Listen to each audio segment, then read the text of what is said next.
Bueno, planteo primero lo que tenemos que ver nuestra máscara actual. En este caso, tenemos que nos están dando esta dirección IP y nos están pidiendo 6 subredes. Entonces, lo que tenemos que hacer, como es una dirección IP de 0 a la 24, tenemos que identificar, como son 24, los bits que están encendidos son los 24 bits que vamos a encender en nuestro máscara actual. 8, 16, 24, que son los que están encendidos y el último queda 0. Traduciendo estos tres octetos al código decimal, queda que es 255.255.255, 0, porque esto no lo encendemos porque son 24 bits, aquí quedamos 32, pues entonces sí se enciende, pero no nos lo están dando con 24. Entonces nos están pidiendo 6 subredes. De aquí, de esta IP, tenemos que sacar 6 subredes. ¿Y cómo las vamos a sacar? Pues bueno, ya identificamos nuestra máscara actual. Ahora lo que tenemos que hacer es resolver esta fórmula. Esta fórmula tiene que ser 2 elevado a una potencia que te dé 6 o más, que sea mayor o igual a 6.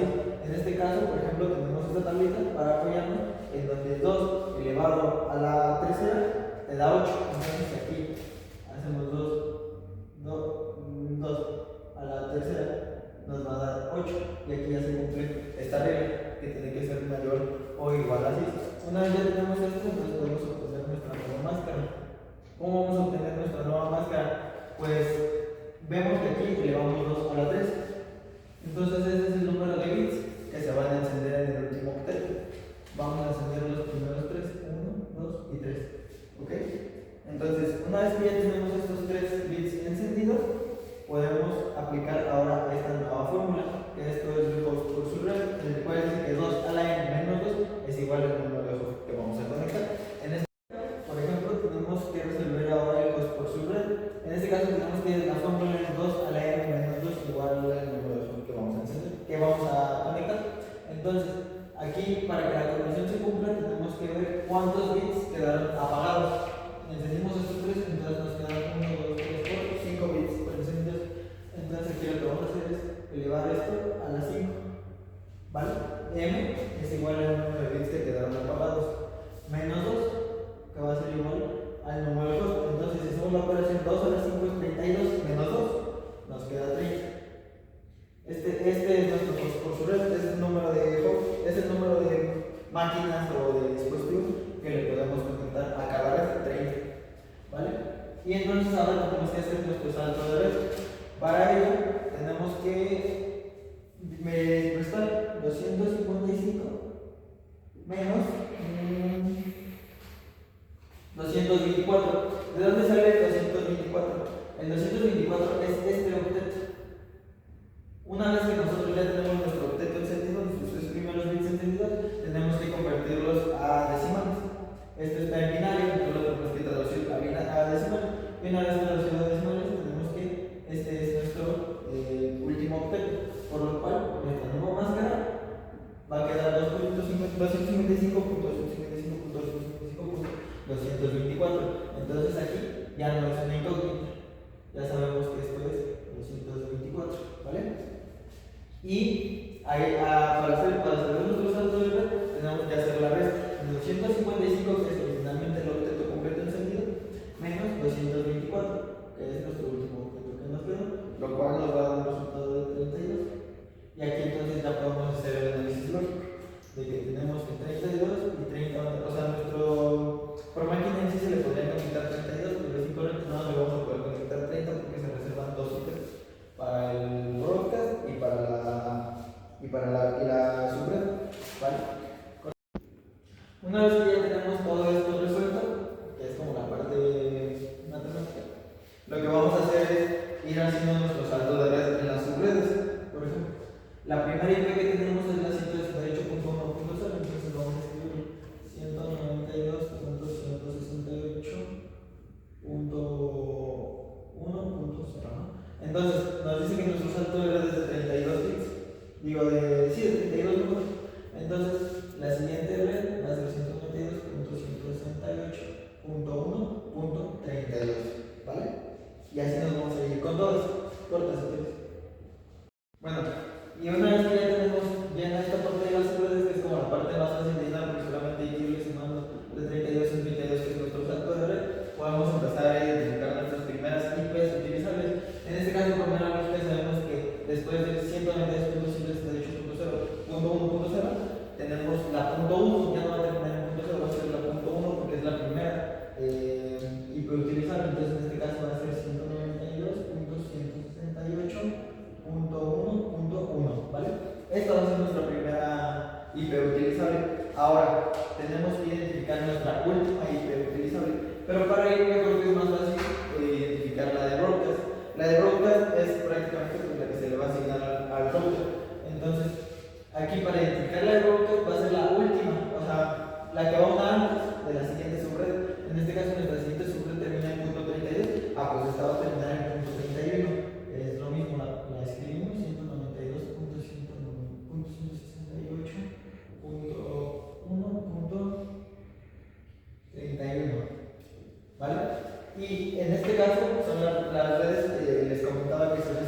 por así decirlo, bits que tenemos encendidos desde la 1 hasta la 30, bueno, la 31. En este caso, entonces, nuestra última IP utilizable tendría que ser una antes de la del broadcast.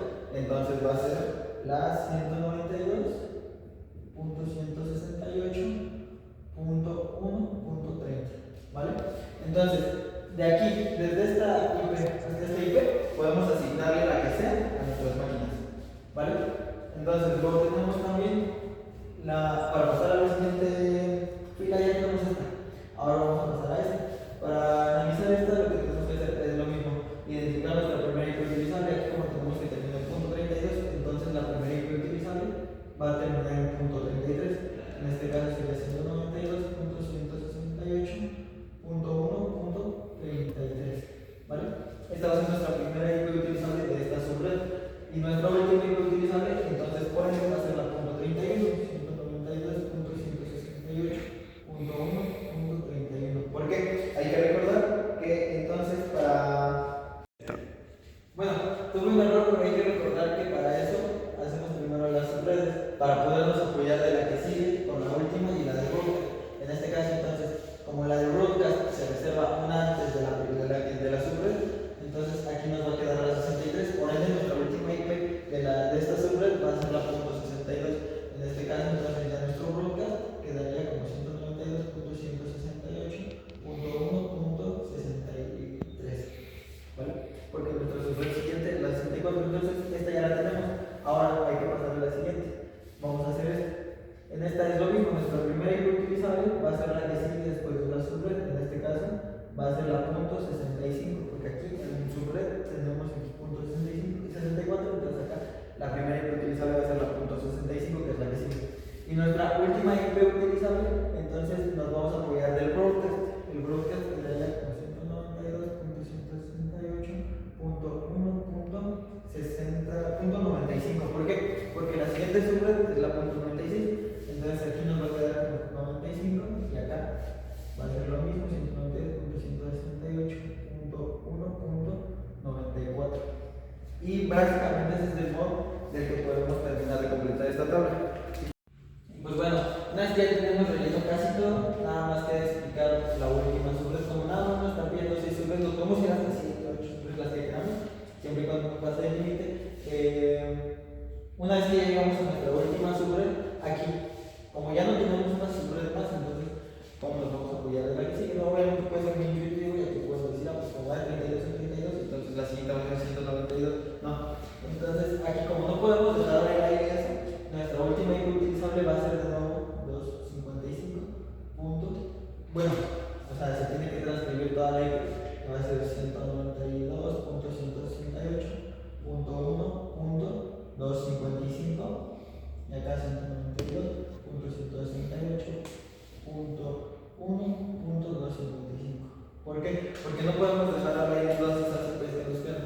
No se puede hacer.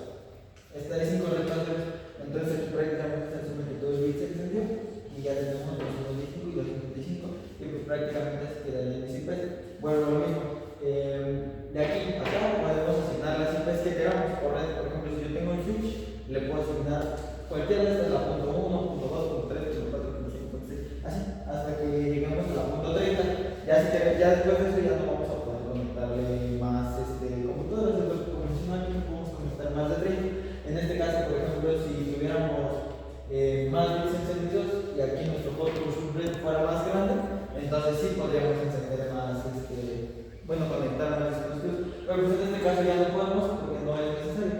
Y pues prácticamente esto es lo que se hace para hacer un subneteo.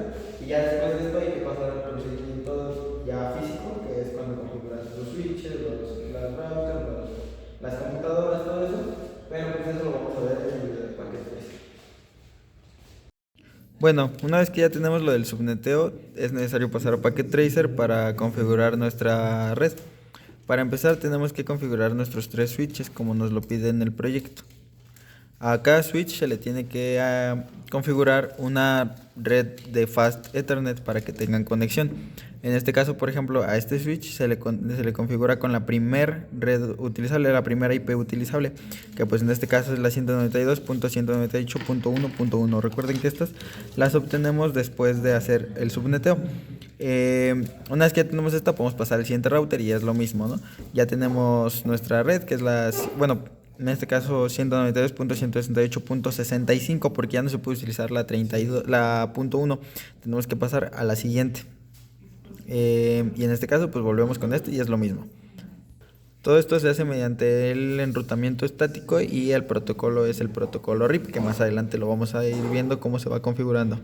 En este caso podemos ver cómo va en orden ascendente nuestras IPs. Por ejemplo, esta es la punto .1, aquí tenemos la punto .33 y aquí tenemos la punto .65.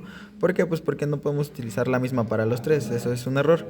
Una vez que ya tenemos nuestros tres routers configurados con la interfaz de Fast Ethernet, es necesario pasar a configurar de manera local las redes. En este caso, por ejemplo, vamos a empezar con esta, que es la primera. También es importante recordar que nuestra máscara de red termina en 224. Esto nos lo sacamos del momento de hacer el proceso del subneteo. Podemos obtener con las operaciones, o más bien con las fórmulas, que nuestra máscara de subred nuestra máscara de red es la 224 y esta se va a aplicar a todo porque es la máscara. Bueno, una vez que ya tenemos nuestros routers configurados, entonces podemos empezar a configurar las máquinas. A las máquinas se les agrega entonces ya la segunda, tercera, cuarta, quinta hasta la 30 IP utilizable. ¿Por qué? Porque ya no podemos reutilizar la 1, porque la 1 ya la utilizamos para el switch. Entonces aquí ya se le pone la segunda IP utilizable, obviamente nuestra máscara de subred, y aquí en el default gateway tenemos que poner cuál es la IP a la que se va a comunicar directamente, es decir, su router. Su router es la 1.1, que es la que configuramos acá. Entonces, esta misma se le pone a la computadora para que la computadora sepa que pertenece a esta red. Y lo mismo pasa con las siguientes. La otra computadora se le pone lo mismo. Ya se le pone entonces la tercera red, IP utilizable, la misma máscara de red y la 1.1, que es la del router. Y pues bueno, con las otras redes es lo mismo. En cada computadora se le va a configurar de igual modo la IP, que en este caso ya va a ser la .35. ¿Por qué? Porque ya utilizamos la .33. Aquí se le tiene que ir poniendo las que siguen. Por ejemplo, aquí está la .35 porque la .34 la tenemos de este lado, que es esta. En este caso ya es la .34 y así nos vamos consecutivamente 34, 35 y 36, porque pues no se pueden reutilizar las mismas, la misma máscara de red para las tres, y para las tres de igual modo la misma dirección IP del router, que es la IP a la que se conecta cada computadora. Y con la última red es lo mismo, las computadoras pues en este caso van a estar conectadas a la 66, 67, 68. ¿Por qué? Porque pues es la IP que continúa, es la segunda IP utilizable, la tercera IP utilizable de esa red. Y pues bueno, se me pasó a comentar que por ejemplo en los switches es importante saber a qué puertos se está conectando los cables. Estos cables rojos que vemos son cables seriales. ¿Por qué? Porque se van a conectar a puertos seriales de los switches. Es importante identificar a qué puerto se conecta porque al momento de configurarlo tenemos que saber en qué puerto está para poder configurar cada uno. Por ejemplo el serial 2, el serial 3, y que de ese modo puedan tener comunicación este router con este, y este con este, y este con este, y así, ¿no? O sea, como un reloj en el que se tiene comunicación entre los tres routers. Ya por último, pues al principio comenté que era importante saber que el enrutamiento era de protocolo RIP. Este enrutamiento nos sirve para que en sí todo esto funcione. Sin el RIP, pues todo esto no podría funcionar. Y pues bueno, aquí se configura directamente en los routers. Por ejemplo, aquí se configura en el CLI. Aquí, por ejemplo, podemos ver que tengo... Aquí está la configuración, ¿no? Se configura primero se tiran una serie de códigos, que en este caso es el enable, config-t, router RIP. Esto es para indicarle que pues se va a configurar el RIP, versión 2, no auto-summary, y entonces aquí se empiezan a meter las redes que el router conoce. Por ejemplo, en este caso el router conoce la 192.168.1.0. ¿Por qué? Porque aquí tenemos la .1, pero no se va a poner esta. Esta es la primera IP utilizable, pero la red como tal es la .0. Eso lo vimos en el subneteo. Y lo mismo pasa, por ejemplo, con esta de acá. en este caso conoce la .97, pero entonces no se va a poner la .97 porque esa es la primera IP utilizable. El router la que conoce es la red como tal, que es la primera, o sea, la subred. Y lo mismo pasa con este, parece que es el 162, pero en sí el router la que debe de conocer es la 160. Y funciona igual con los otros dos routers. Los otros dos routers se configuran del mismo modo. Simplemente hay que entrar al CLI y tenemos lo mismo: enable, config terminal, el router RIP versión 2, no to summary, y entonces empezamos a tirar las tres IPs que el router debería de conocer, que en este caso, por ejemplo, tenemos la .33, pero el router no conoce la .33, el router, la red como tal del router es la .32, perdón. Entonces así se va con todos los demás. En vez de conocer la 198, la .98 conoce la .96, y lo mismo pasa con el último. En vez de la 129 se le debe de poner la 128, que en este caso pues espero que haya quedado claro este punto. Y pues básicamente así es como funciona esta red. Obviamente se pueden agregar muchas más redes, es un proceso más complejo, pero se puede. Y pues básicamente esto es una red sencilla pero que funciona. Y pues ahora sí vamos a probarla. Por ejemplo, si yo mando un mensaje de esta computadora a esta computadora, lo detecta y el envío se hace correctamente. O por ejemplo, si mando de aquí para acá, de igual modo se hace correctamente. Vamos a hacerlo una vez más, de aquí para acá, el envío se hace correctamente. Así, si yo mando de esta red a esta de acá, de igual modo podemos ver que el envío se está haciendo de la manera correcta. Y pues podemos ya por último probar de aquí, no sé, para acá también. También comenté que se podía tener comunicación entre los routers, lo cual es indispensable, y pues vemos que también tienen conexión mis routers. En este caso funciona uno con otro. Y de la manera local también funcionan. Obviamente si funcionan de manera pública, pues bueno, por así decirlo, si funcionan entre redes, obviamente también deberían de funcionar de manera local, ¿no? Por ejemplo, de la computadora al router podemos ver que efectivamente hay comunicación, o de computadora a computadora también tenemos comunicación, y lo mismo es con las otras tres redes.